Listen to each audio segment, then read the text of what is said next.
we're ready to get going. Perfect.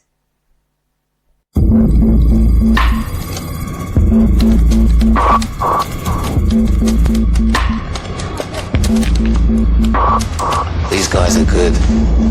Let's get to work. A hot little startup with a great idea. Their target, a ProPass. Offices in 12 countries, 5,000 staff. You'd think they'd be secure, wouldn't you? Make some noise. Pause. A smokescreen. A decoy breach to hide what they're really after. Confidential information hidden in the depths of the system. Okay, chaps, we're in. I bet you're wondering how they got this far. Except, a few weeks earlier, a ProPass were hit by a smaller breach. It made the board stop and think how vulnerable they were. So they brought in the experts. Threat and intelligence monitoring. They planned a cyber incident response and brought in their own ethical hackers to test the systems and make honeypots to trap the attackers. They reviewed the whole business from New York to Tokyo and devised a game plan for any breach. Make some noise. Pause. We're in. It's a denial of service attack. We're just monitoring the situation. Have they got into any accounts? Very clever. Someone else bangs on the windows, while you hide in the cellar. They're on to us. I'll try blocking it.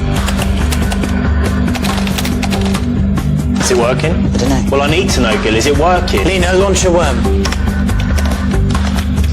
These guys are good. They're really good. They're blocking us. Try again. They're blocking us! Try again! Straight to me.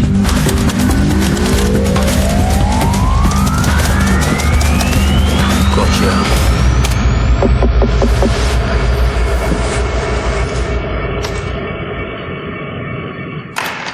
Good, but not good enough. You're okay. Traffic's blocked. Okay. Right. Again, we've had enough of that. There we go. Okay. Hello, everybody. Thank you so much for joining me in this truly massive lecture for today. So my name is Shannon. I'm a PhD student and researcher at University College London. I'm also a teaching fellow at King's College London. And today, I've also, at one point in my life, a very long time ago, I was a very mediocre SOC analyst. Okay. So my main research, my main area of interest is in the professionalization of hacking and hacker communities in the cybersecurity industry. But that's not what I'm here to talk to you about today. I'm actually here to talk to you about a little project I did quite a few years ago now, and it doesn't really fit into my wider research. So if it weren't for this conference, it would literally never see the light of day. So it's really fun for me to be here with you guys presenting this piece of research. So the video that you just saw is a very archetypical example of basically, I figured out between 2014, maybe a touch earlier, and 2018, there was a massive trend in cybersecurity vendors and consultancies to create these weird mini little movies, okay? So many of them did this, and I collected them in a little archive because I'd just joined the industry in 2018, and I kept on seeing these pop up, so I got a little collection of them, and I became utterly obsessed with them. And you just saw one.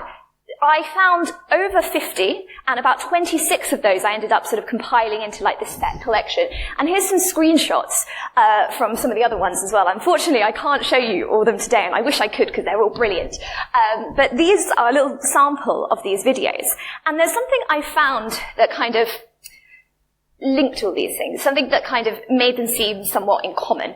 And that was, so I found 26 of these, okay? And all of them were short, all of them were less than 15 minutes. That was 2.5 minutes. I cut it down from 6 minutes. That full movie is 6 minutes long, okay? They dragged that out for 6 minutes, right? They're all less than 15 minutes, thank goodness. And they're all kind of high budget. This one was pretty high budget, and you have, I think it was Deloitte or something, they They've invested some money and hired actors and proper film editors to make these mini-movies, okay? And they're all narrative in nature, and I know you've already been having some great discussions about what is and what isn't a narrative. We're going to come back to that. But they're all in some way following a story. And I guess fundamentally, these videos are about humans, their relationship with technology, their relationship with security, but also how that settles in within a wider organizational structure, okay? So I had this little collection of 26 short films, but they kind of reminded me of something else, okay? Another particular genre that seems to share a lot of these traits. Can anyone maybe hazard a guess, if you know the title of this talk, what this genre is? Shout it out for me. Cyberpunk, yeah, exactly. So I've got some images that for me are very evocative of cyberpunk. But what I'm not going to do is fall into the trap of giving a definition of cyberpunk. Who here likes cyberpunk? Oh wow, not a single person. Oh my gosh. No, lots of us like cyberpunk. Excellent. I'm not going to try and give it a single definition because I think half of the fun of cyberpunk is that it likes to be defined and then kind of go against that at times to contradict itself.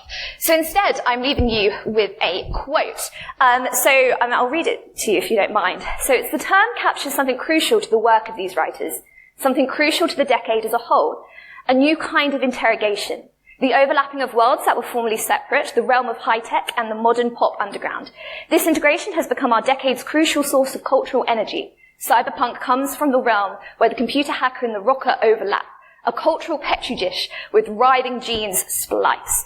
And this is a quote from Bruce Sterling. So Bruce Sterling was a writer. He's a writer. And he also composed one of the first cyberpunk anthologies called Mirror Shades. And he writes a little introduction to this anthology. And for me, it is a bit of a manifesto of what cyberpunk as a genre is. Now, I know there is another cyberpunk manifesto that came out in 97. This, for me, is more relevant. So I kind of come back to this definition when I'm thinking of what is and isn't cyberpunk. Does it kind of align to this cultural and technical and literary movement as described by Bruce Sterling? So, I found cyberpunk has a lot of shared features with these cybersecurity videos. Hear me out here. So it's still a narrative, right? This is a literary genre. It is a genre that tells stories. It's fundamentally about humans and their relationship with technology, perhaps slightly more complex in the terms of cyberpunk. But also, it has a very similar, very familiar cast of characters. So we have hackers, main characters in a lot of this. Why not? They're great fun. We have IT people. We have their professionals. We have also large international organizations, and often this is the setting, okay? So I found a mirror collection, essentially. So I had my weird obsessive collection of these cybersecurity videos, and I was like, no, I'm going to make now a mirror collection of cyberpunk videos. And I collected these. There's quite a few online short film archives, and even Netflix, who's here seen Love, Death and Robots? Oh my gosh, it's amazing. It's on Netflix. Check it out. It's an amazing anthology. So I chose a lot of their films as well, which are really groundbreaking, I think, for that platform. So, got my two sets, right? Cybersecurity videos, cyberpunk videos. And I wanted to analyze these and be like, okay, I'm seeing these similarities. Are these similarities just aesthetic? Am I literally going insane here? Am I trying to find something where there is nothing? Or do these similarities go beyond just an emulation of aesthetic? Are there more intrinsic similarities embedded in the narrative itself? Not just in the aesthetic, not just in the imagery, but in the narrative, in the story structure itself. Why are these short movies? Why are these cybersecurity companies making short films? That's very weird. It doesn't seem like a great use of budget. But also, what can these questions tell us about the wider cybersecurity industry themselves? And this was me convincing that this knowledge had some value to be put out into the world. So, the problem I faced is how on earth do I analyze this? I'm a qualitative researcher. I don't do numbers, okay? How on earth am I going to analyze these films? So, I'm going to give you a little introduction to narratology. Now, narratology is an academic discipline. It is a defined academic discipline. Maybe not the best funded one. You wouldn't get a funded PhD in it, but it is a discipline in itself. And people for about 150 years have been approaching storytelling from quite a structuralist perspective. And by that, I mean, what are the components of a narrative? How do they link together? And what effect does that have on genre, on culture, and how they're perceived? Okay?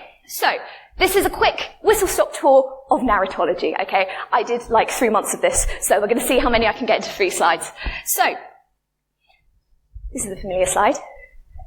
I've already know you've been having some great conversations about this, some really great discussions, because I was having them when everybody came in, okay?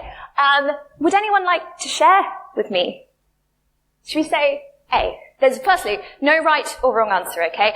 This is very, very vague. I care more about your discussion and your opinions than I do about the answer being correct or incorrect. There's no real correct answers in this. Put your hands up if you think A is a narrative. Put your hands up if you don't think A is a narrative. Okay.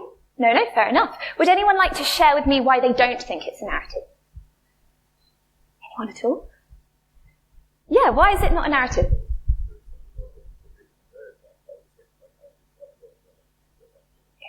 So what you said for the people who couldn't hear, so there's a lot of information, but not many details. So we have these words here, which I haven't told you what they mean, and why would you know what they mean, okay? Cool. Anything else? So there's not a lot of detail elsewhere. It's very brief, but the poem is also quite brief, and actually, if we look at the movie poster, there's very few details on that. So let's move on to B, this poem. Put your hands up if you think this is a narrative. Put your hands up if you don't think it's a narrative. Would someone like to share with me why they think it is a narrative? This one's easy. What does it have? Let's make it really simple. What does this have that stories tend to have? A beginning, middle, and end. 100%. So the beginning, we have this beautiful little... Who's read this poem before? Makes me cry every time. So we have a beginning and middle and end. We have the calf being found, and then it's implied the calf is going to pass away. But before that, it has this beautiful moment with its mother. So there's a beginning, there's a middle, and an end. Yeah, exactly. That's a structure, a theme of a narrative. What else? What else is in this poem that implies to you that it's a narrative? You had your hand up. Yeah? Yeah, exactly. It's got a character. The movie poster also has a character. Put your hands up if you think the movie poster is a character. Not a character. The movie poster is a narrative. Put your hands if you think it isn't a narrative. Okay, all right. And how about this last one? Who recognises this last? We've got a few Cyberpunk fans, so I should see some more hands. Someone like to shout out where this is from? Neuromancer. It's the first paragraph of Neuromancer. Is this a narrative? Yes? No? Cool. Excellent. So, put you out your misery. So this is, I can't remember if it was ChatGPT or if it was Google who gave me this definition. This is a perfectly serviceable definition of a narrative, okay? There's actually many contested definitions of narrative. That isn't the interesting bit, right? The bit I kind of wanted to get talking about are the features of a narrative.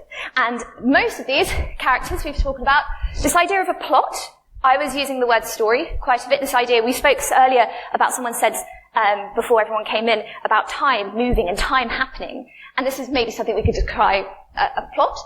We have emotion. We spoke about that beautiful poem with the cow.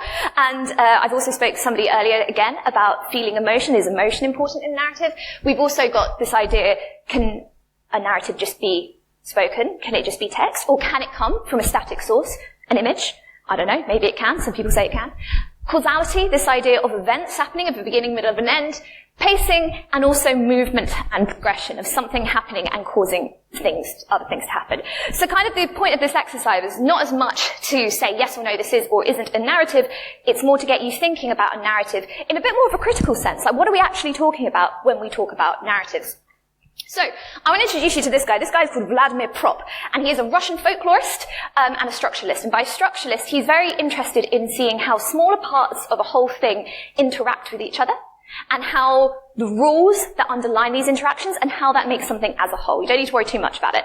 But in 1928, old guy, he wrote Morphology of a Folktale, okay? And in this case, Vladimir Prop got 100 Russian folklore fairy tales, and he divided them down into functional units. So these were either phrases or movements or ideas, and he analysed all of these, okay?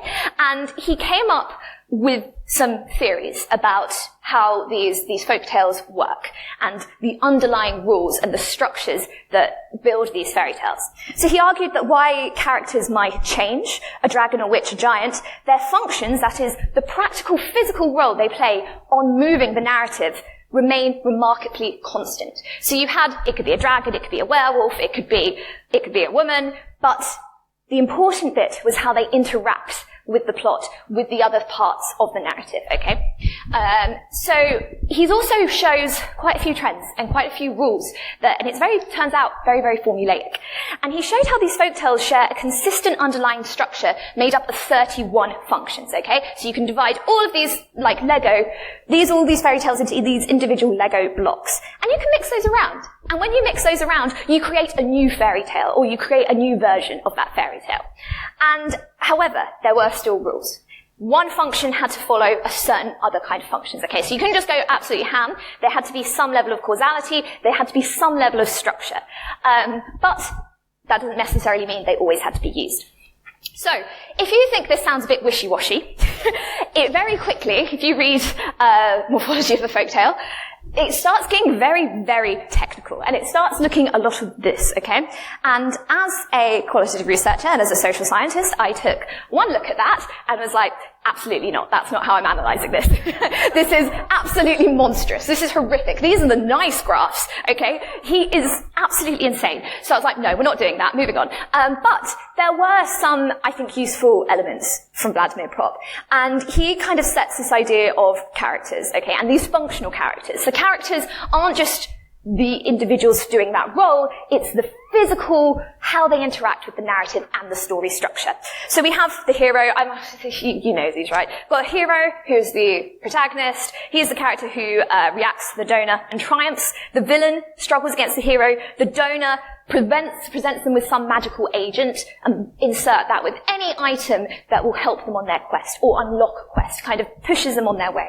It can even be an idea, right? It doesn't have to be a physical thing, but also the princess, who is the sort for person or thing. We're not going to unpack that today, but this was written in the 1920s, and often the princess will provide the reward. But there are a lot of issues with this analysis, right? First and foremostly, neither my cybersecurity videos or Cyberpunk are Russian folklore fairy tales, okay? Fundamentally different things. And they are different in not just a way of what they physically, the stories they're telling, but in the culture and in the society that they've grown up in, right? The society that we are creating Cyberpunk is very different from some random Russian village in the 1910s, or even earlier in the 1800s, right? So, in doing, especially, firstly, we have this very different setting that these are coming out of, but also there's a bit of a problem with the characters themselves, because Prop says that characters should only be defined by their sphere of action. So, not who they are, not their aesthetic, not if they're good or if they're bad, but simply the role they play in the plot. And in doing this, we lose a lot of cultural connotation, which is especially rich in Cyberpunk. So, Prop wasn't enough. I needed to move on, right? Introducing Roland Barthes. Very quickly, do we have anyone in marketing here? Great. Excellent. Cool. So, Roland Barthes is a semiotician. He's a French literary theorist. He was a post-structuralist. And he wrote these books here. And the thing about Roland Barthes, he's very interested in signs and signifiers. And what I mean by there, he loved the idea of taking a word or taking an object or an image. And it both denotes something. If it's a picture of a dog, you're seeing this and you're like, ah, yes, a dog.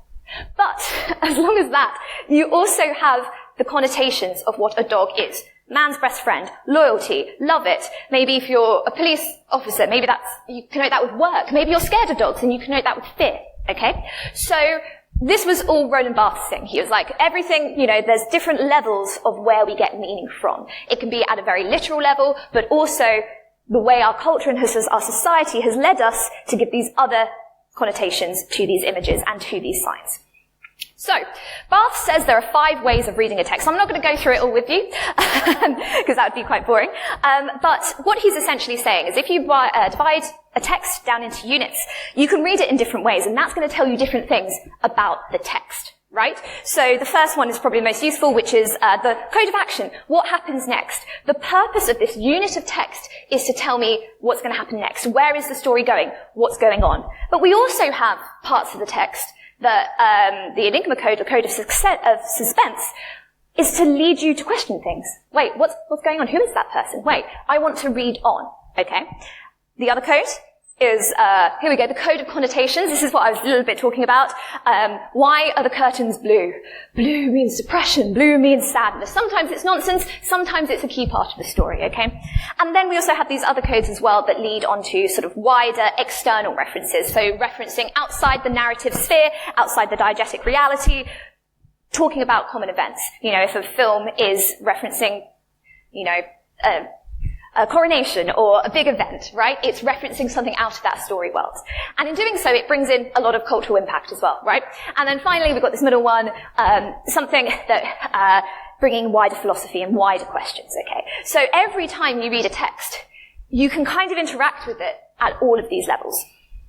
So, that's what I did. This was me, looking very, very frazzled. But I essentially made combining Vladimir Prop and Roland Barthes, a framework to analyze these texts, right? So these videos before, these cybersecurity videos, and these cyberpunk videos, okay?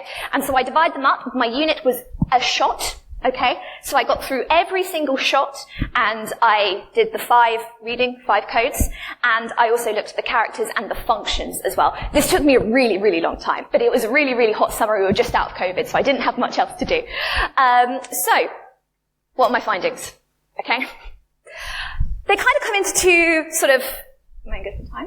Oh, yeah. They kind of came into 2 themes. So the first one is character and power. The second I've named glitches and enigmas. But they do overlap quite considerably. But for ease, I kind of divide these into two movements at the same time. So, character and power. Cyberpunk as a genre, I'm sure I don't need to explain this to everyone here, is fundamentally radical and antagonistic. So cyberpunk as a genre came as from a countercultural movement. It was always supposed to shock. It was always supposed to challenge ideas, okay? And it often and very frequently features outcast characters striving to undermine the power of their establishment adversaries. All of the big cyberpunk texts, Ghost in the Shell, Matrix, if we're calling that cyberpunk, Neuromancer, they all follow this similar theme. But not only do cybersecurity videos draw upon this same dichotomy, we have the same cast of characters, it also shares, the same cast of characters, right? So we have hackers, we have IT professionals, and we also have a lot of business people as well, business, C-suite execs.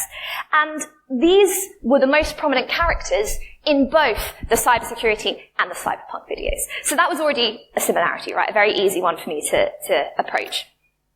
So, what I did is I looked at all the characters in these films, including the narrator, and I aligned them to these archetypes that we've already spoken to, okay? And although this alignment varies across the text, there are patterns that do emerge. And so I really wasn't too worried about good guys versus bad guys. I was looking at their function, their functional role in the text. But we do see some patterns. And my main conclusion here is a little bit convoluted, but I'll try and explain it the best I can, that the tropes and character that colour the protagonist's functions can largely be used to predict the tropes associated with other character functions. These functions follow a similar chronological pattern, and the functions identified can be used to predict by the tropes associated with the protagonist function. That's a lot of word salad, okay? That's not very well written otherwise. However, basically, your takeaway from this is it's very predictable, okay? If you have a certain character and a certain trope fulfilling the role of the hero, it was very easy for me to predict essentially the whole story, okay? Which basically means marketing videos are formulaic, right? all of this time, and I came to this very, very simple conclusion that actually it's all very, very formulaic. But at least I came to it on my own account, right? Through looking at these character archetypes. Now, there are 3 stories that came up, essentially. So from 26 videos, 3 stories I could basically predict every single one. So the first one followed our hero hacker. So here the protagonist is a hacker in this literal criminal underground sense, okay? I know we have different definitions of hackers here than probably most people, but this is in a very typical sense. It's a person who wants to exploit computer systems illegally. They are edgy, charismatic, and handsome heroes that seem almost directly lifted from cyberpunk. Classic anti-heroes. In these narratives, the antagonist is always a large organization or company. They are rarely fleshed out and exist only to be overcome by the protagonist. Sometimes presented as stupid, Data is the princess here. So I said earlier that the princess doesn't necessarily have to be a person. In this case, it was an item, and it was the data that they are protecting in their organization. They are often successful, and if not, they seem optimistic for the next attack. So that was our first archetype, right? We next had the hero IT professional, okay? In these cases, it's kind of like a reverse, right? The heroes are technology or security workers, and they're employed by an organization. Always employed, they're never on their own. And in many cases, they mirror the previous hero characters, but this time they very often wore blue button-down shirts. Okay? Same character, different shirt. They are good moral agents. They're good guys. And our antagonists are always criminals. They're always criminal hackers, and they're often portrayed as worthy opponents. Smart, but not smart enough. Data is the princess, and the techies always win, this one. So with the hacking, it could either go over the way. This one, as soon as I saw our protagonist was a tech guy, I knew they were going to win, right? Finally, the cyber sword. Sometimes it was a little bit simpler. Rather than defined by our protagonist, so rather than being a hacker or a techie, the protagonist was just a professional person that was not in any way valued for their technical skills. Maybe they're in HR or something. Instead, they're normal people being assisted by a cybersecurity company who becomes that helper, right? Which equips them with a metaphorical cyber sword to achieve their goals, which is like a network scan or something, right? Here, the cybersecurity company takes on the role of props helper. So, in coming to these sort of three ideas, these three narratives that kept on popping up throughout these videos, I kind of found myself reimagining what I was doing by saying this is a protagonist, okay? So, normally, a protagonist is an individual who the action revolves around. And that was the definition that I was stuck to, right? So they're the hero, they're the protagonist, this is what's going on. But I found, in this particular data set, this is in the cybersecurity videos, the narrative, the protagonist of the narrative, was the character who distributes the most diegetic truth of the narrative to the reader. What I mean by diegetic truth, I mean the story truth. So not the truths of the real world. No, I'm just talking about in the story world. So these were the character who was the protagonist, knew what was going on. They always had the most information than basically any other character. And, most importantly, they were telling it to us as the viewer. They were either doing it directly, piece to camera, or they were doing it kind of indirectly in clumsy exposition, but they were telling us. And it is their knowledge of events, and it's their correct and true knowledge of events, this is what happened in this story, that actually drives that narrative. Now this may sound pretty understandable. Yeah, of course the protagonist drives the narrative, but this is very rare in literature. Because in wider literature, the protagonist is often not the protagonist because of what they do know and the information that they have, but instead of what they don't know and what they need to know. That's what normally drives a plot. It's not just exposition, right? And that's what these videos were, basically just exposition. And this is very rare in literature. It is exceedingly rare in Cyberpunk. And by exceedingly rare, I mean I can't think of a single example. If you can, that's great. But I can think of a single example of this actually happening in Cyberpunk. So, alongside of this, we already have this idea of knowledge being valuable, and knowledge being what defined the action and defined the protagonist. But I also saw throughout these videos these themes of surveillance. This was more visual, this was more aesthetic. But very often we had surveillance cameras, we had interrogation cameras, and we also had, when you watch CCTV footage, it's not beautifully clear, it kind of like flickers. We had a lot of that, even when it didn't really need to be there. So we have this idea of this kind of reinforces this idea of a value, a currency of knowledge, okay? So more data, more visibility, more intelligence, the closer to omnipotence, the better, okay, in these cybersecurity videos. So, Cyberpunk, okay? So, we've talked about the cybersecurity videos, now I'm looking at these Cyberpunk videos. And these also had lots of films about themes of being surveilled. It's a very, very common trope in cyberpunk literature, okay? Both in terms of narrative, but also in terms of visual cues, right? You could even argue that the opening thing of Neuromancer may be that the sky being a weird shade of blue, you could interpret that as being an idea of being watched or being surveilled. So, in these cyberpunk films, data and knowledge was still often the thing that was desired.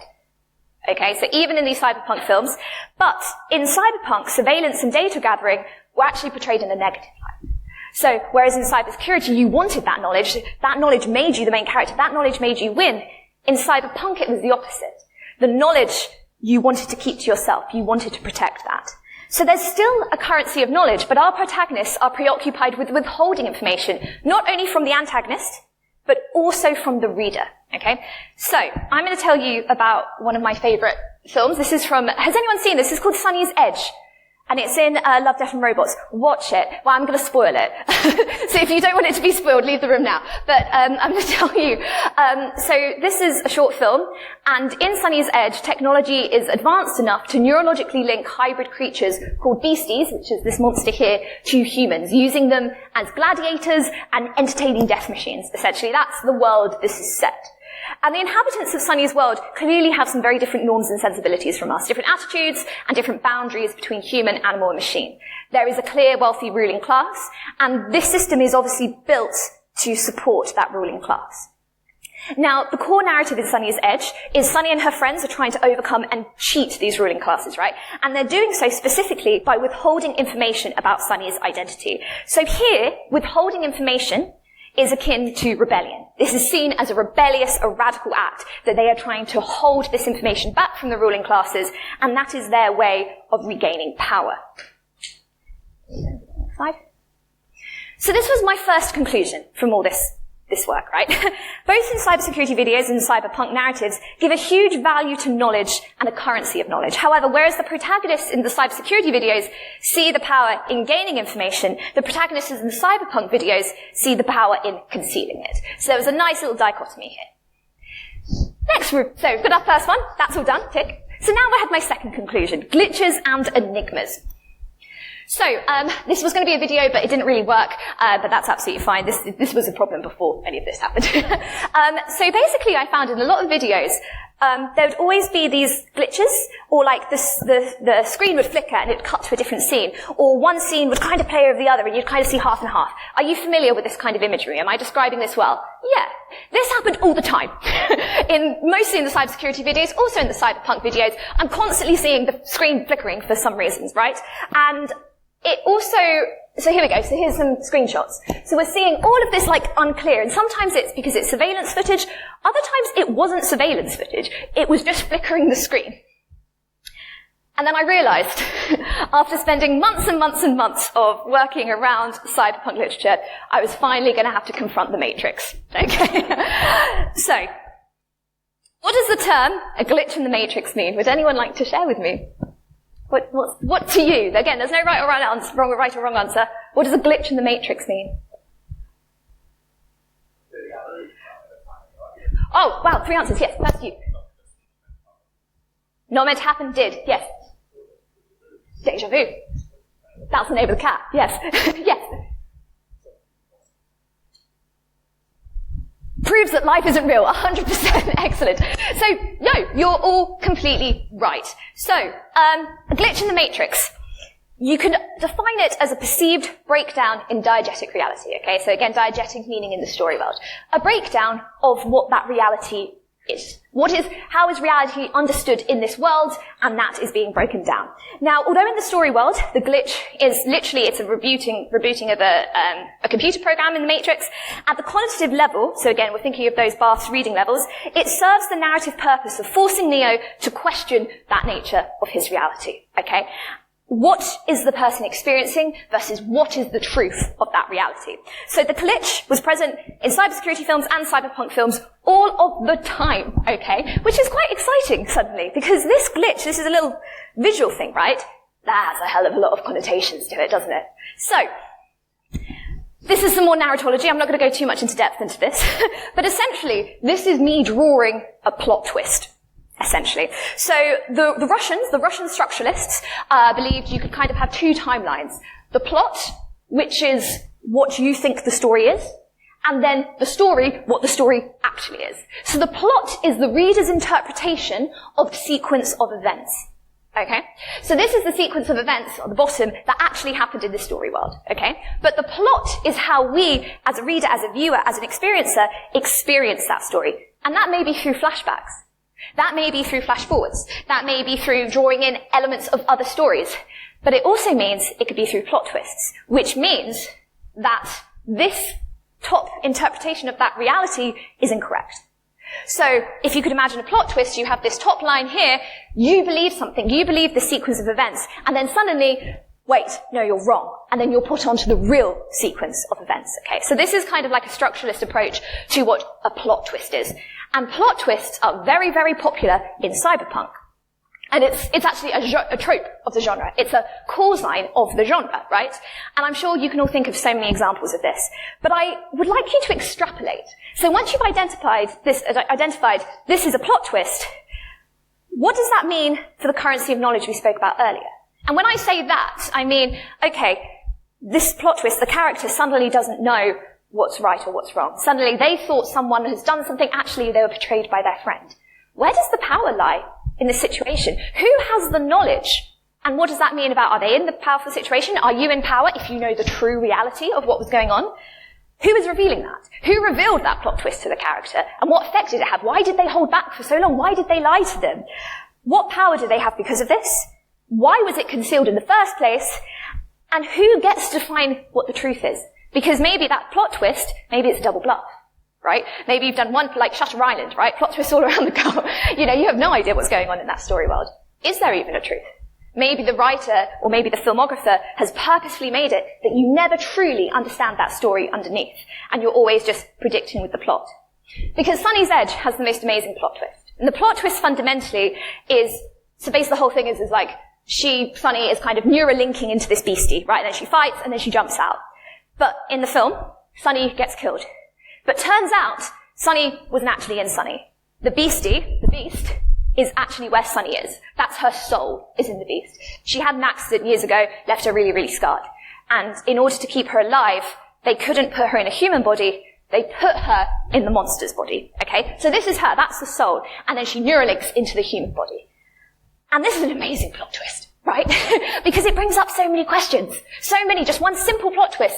It brings up questions about, this is that important of concealing, right? And the power and the advantage she had as like a fighting monster was huge. And she had that power because she was concealing this nature of her identity. We also have questions around, what does it mean to be human? What does it mean to be a beast? What does it mean to be technical versus biological, right? So this one plot twist gives us so many ideas and so many things to think about. An amazing plot twist. But what about the cybersecurity videos? It's very easy and very, very fun to talk about cyberpunk plot twists. What about the cybersecurity ones? There was a hilarious amount of plot twists in these short marketing videos. Now, I'm not in marketing, right? I don't think there's that many plot twists in adverts. But in these ones, there were so many. And some of them were fine. Some of them were shit, okay? So some of them were good, and the ones that were good were all the same, essentially. They were red teamers all along. Like, don't worry, they weren't actual hackers, they were on our side. And so you're led to believe in the plot, you're led to believe this is happening, you're being attacked. Oh no, game over. Don't worry, they were red teamers all along. And that's the plot twist. And for you, that kind of destabilizes your reality a little bit. You're asked to discard what was going on, but you're asked to learn from it. Fine. That's a great plot twist, right? And maybe there is a benefit. Again, I'm not in marketing, but maybe there's a benefit of making clients question their grip on the reality of their own networks. How well do you really understand your network? I don't know. I'm not in sales. But maybe that's worth it. There were some really bad ones where the plot twist was basically nonsensical. Okay, so there's this one where you saw a video of this guy, and there's a big, really deep, ominous voice describing what he's going on, and the ominous voice is coming from the computer, which is red, okay? And you'll see this guy and his computer gets turned off, and he's like, oh no, I've been hacked. And the plot twist is the computer was hacked. And it's like, well, we already knew that. Because the computer was talking in a big ominous voice and was glowing red. Like, we knew already. Terrible, rubbish plot twist, right?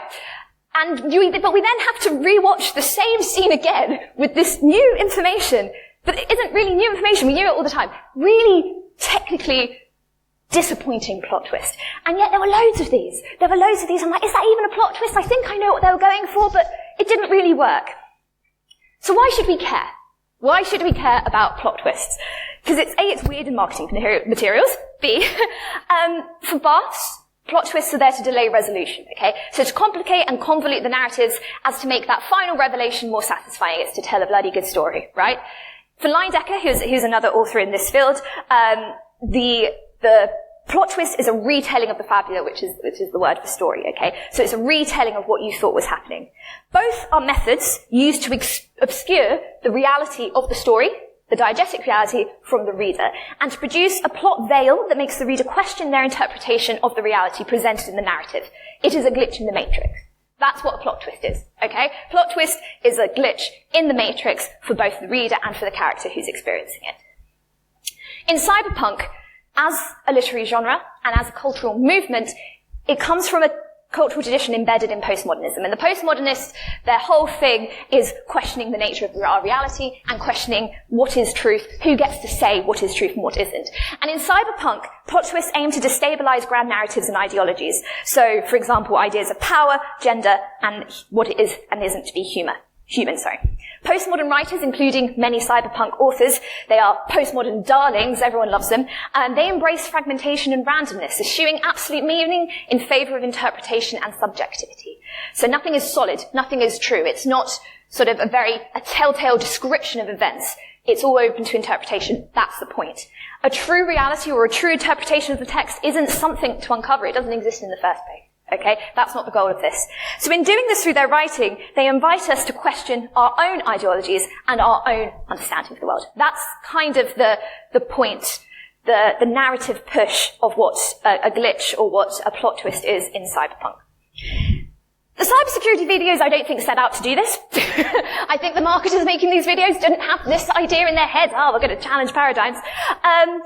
But they do instead act to enforce these ideas. Because these plot twists, all they say, right, is who has the most information has the most power. That was consistent, again, in the case of, there were red teamers all along. The people who did know there were red teamers were the ones who were the protagonists. They were the ones who had that currency of, the most currency of knowledge.